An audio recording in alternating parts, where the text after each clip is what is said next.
ప్రతిపక్షం అనలేము, ప్రతిపక్షం ఇవ్వలేదనే ఆయన గోలంతా. జగన్మోహన్ రెడ్డి గారు ఈరోజు అసెంబ్లీకే వెళ్ళను అని నోటికి వేసుకొని కూర్చున్నారు. ఇది భావ్యమేనా అని మళ్ళీ అడుగుతున్నాం. జగన్మోహన్ రెడ్డి గారు, ఆయన ఎమ్మెల్యేలు అందరూ కలిసి 11 మంది ఉన్నారు. మరి వీళ్ళని గెలిపించింది ప్రజలైతే ఆ ప్రజలను వాళ్ళు అసెంబ్లీలో రిప్రజెంట్ చేయాల్సిన అవసరం వాళ్ళకు లేదా? వారి బాధ్యత కాదా? జగన్మోహన్ రెడ్డి గారు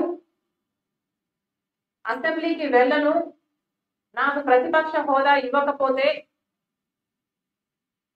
నాకు మైక్ ఇవ్వరు, నన్ను మాట్లాడనివ్వరు అని చెప్తున్నారు. అయ్యా, నీకు ఎందుకు ఇవ్వటం లేదు ప్రతిపక్ష హోదా? మీ స్వయం కృతాపరాధమే కదా.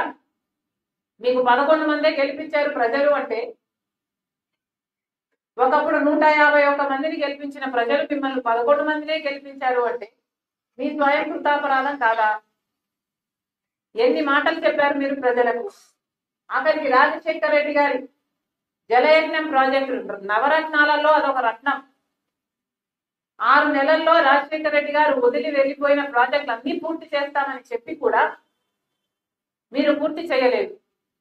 ఇలా 1 కాదు 2 కాదు, పూర్తి మద్యపాన నిషేధం అని మోసం చేశారు. 3000 కోట్లతో ధర స్థిరీకరణ నిధి అని మోసం చేశారు. మెగా డిఎస్సి అని మోసం చేశారు.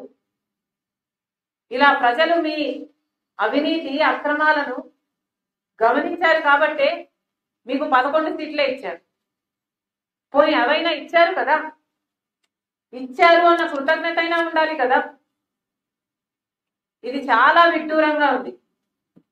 మళ్ళీ చెప్తున్నాం, this is not right. Jaganmohan Reddy గారి అహంకారం, అజ్ఞానమే బయటపడుతుంది.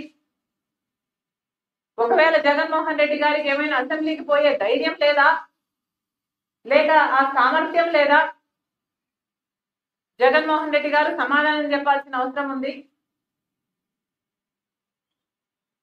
ఈరోజు జగన్మోహన్ రెడ్డి గారి వైసీపీ ఎమ్మెల్యేలకు కూడా ఈ ప్రశ్న అడుగుతున్నాం. మిమ్మల్ని ప్రజలు గెలిపించారు. ఎందుకు గెలిపించారు? మీరు వాళ్ళ రిప్రజెంటేటివ్స్ గా ఉంటారు అని గెలిపించారు. మీరు ఎమ్మెల్యేలు అయ్యారు. ఎమ్మెల్యే అంటే అర్థం ఏమిటి? Member of legislative assembly. మీరు ఏమిటండి మెంబర్ ఆఫ్ లెజిస్లేటివ్ అసెంబ్లీ? మీరు అసెంబ్లీకి వెళ్ళకపోతే వాట్ ఆర్ యూ? ఆలోచన ఉండనవసరం లేదా? ప్రజలు మీకు ఓట్లేసి గెలిపించారు. మీ డెఫినిషనే అది, మెంబర్ ఆఫ్ లెజిస్లేటివ్ అసెంబ్లీ అని. మరి అలాంటప్పుడు మీరు అసెంబ్లీకే వెళ్ళను అంటే మీరు ప్రజలకు వెన్నుపోటు కొట్టడం కాదా? మీరేమైనా ప్రజలకు ముందే చెప్పారా మేము ఓడిపోతే అసెంబ్లీకి పోము అని?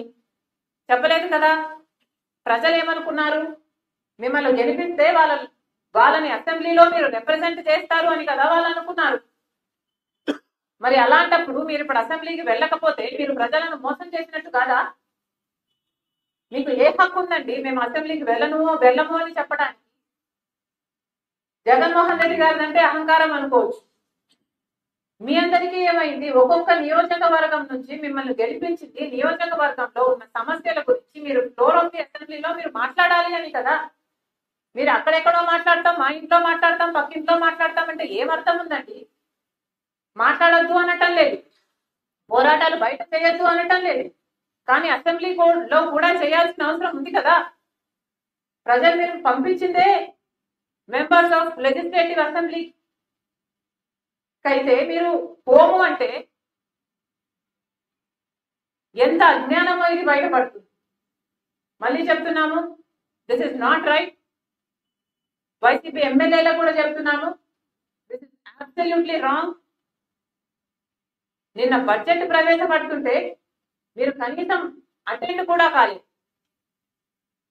ఇక బడ్జెట్ డిస్కషన్ కూడా మీరు అటెండ్ కాకపోతే అసలు ఈ బడ్జెట్ లో తప్పుంది అని అసెంబ్లీలో ఎవడు మాట్లాడేవాడే లేడు. This is ridiculous. వెళ్లాల్సిన అవసరం ఉంది. సర్కారు చేస్తున్నది అన్యాయం అయితే అన్యాయం అని చెప్పాల్సిన అవసరం ఉంది. సూపర్ 6 కేటాయింపులు ఎక్కడున్నాయని అడగాల్సిన బాధ్యత మీకుంది. ఇసుక దందా జరుగుతుందని చెప్పాల్సిన బాధ్యత ఉంది. బెడ్ షాపులు పుట్టుకొస్తున్నాయని మీరు ఫ్లోర్ ఆఫ్ ది అసెంబ్లీలో మాట్లాడాల్సిన అవసరం ఉంది. ఇవేవి మీ బాధ్యతలుగా కనిపించటం లేదా? మళ్ళీ చెప్తున్నాం, మీరు అసెంబ్లీకి వెళ్ళకపోతే రాజీనామాలు చేయండి. మీరు రాజీనామాలు చేయండి. ఈసారి మళ్ళీ మీరు నిలబడితే ప్రజలకు చెప్పండి, మేము అసెంబ్లీకి వెళ్ళము, మిమ్మల్ని గెలిపించినా మేము వెళ్ళము అని చెప్పండి. అప్పుడు మీరు మీకు ఓటేస్తారేమో చూడండి. మీరు అలా రెఫరెండం తీసుకోగలిగితే ఇది చేయండి. కాబట్టి కాంగ్రెస్ పార్టీ డిమాండ్ చేస్తుంది, మీకు ధైర్యం లేకపోతే, మీకు ఆ సామర్థ్యం లేకపోతే వైసీపీ ఎమ్మెల్యేలు అందరూ రాజీనామాలు చేయండి. అసెంబ్లీకి వెళ్ళకపోతే మీరు మెంబర్స్ ఆఫ్ లెజిస్లేటివ్ అసెంబ్లీ కానే కాదు. ఈరోజు కాంగ్రెస్ పార్టీ ఒక లేఖ రాస్తుంది వైసీపీ ఎమ్మెల్యేలకు, మీరు అసెంబ్లీకి వెళ్ళకపోవడం తప్పు అని చెప్తూ వైసీపీ ఎమ్మెల్యేలందరూ కూడా కనీసం మీ ఇండిపెండెంట్ కెపాసిటీలోనైనా అసెంబ్లీకి వెళ్ళండి, ప్రభుత్వాన్ని నిలదీయండి. Thank you.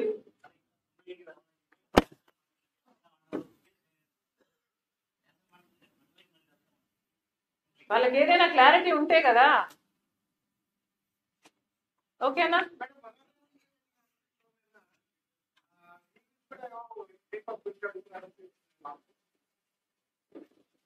సోషల్ మీడియాలో జరుగుతున్న అన్యాయాలకు నేను కూడా ఒక బాధితురాలిని.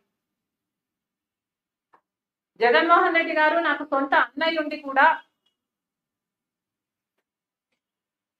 సోషల్ మీడియాలో నన్ను అంటే సొంత చెల్లిని, తల్లిని, సొంత చిన్నాన బిడ్డను, వీళ్ళందరినీ, మా అందరినీ ఎట్లా పడితే అట్లా మాట్లాడమని ఒక రకంగా ప్రోత్సహించింది జగన్మోహన్ రెడ్డి గారి. ఒక్కసారైనా నిలబడి ఇది అన్యాయము, ఇలా చేయడానికి వీల్లేదు అని ఒక్కసారైనా జగన్మోహన్ రెడ్డి గారు నోరు విప్పుకుంటే ఇవి ఆగేది. కానీ అసెంబ్లీలో జగన్మోహన్ రెడ్డి గారు నోరు విప్పలేదు. సోషల్ మీడియాలో ఇంత నీచంగా వ్యవహరిస్తున్న వాళ్ళ మీద కూడా జగన్మోహన్ రెడ్డి గారు నోరు విప్పలేదు. సోషల్ మీడియాలో మా గురించి ఎన్నో అబద్ధాలు చెప్పారు, అక్రమ సంబంధాలను అంటగట్టారు, నీచంగా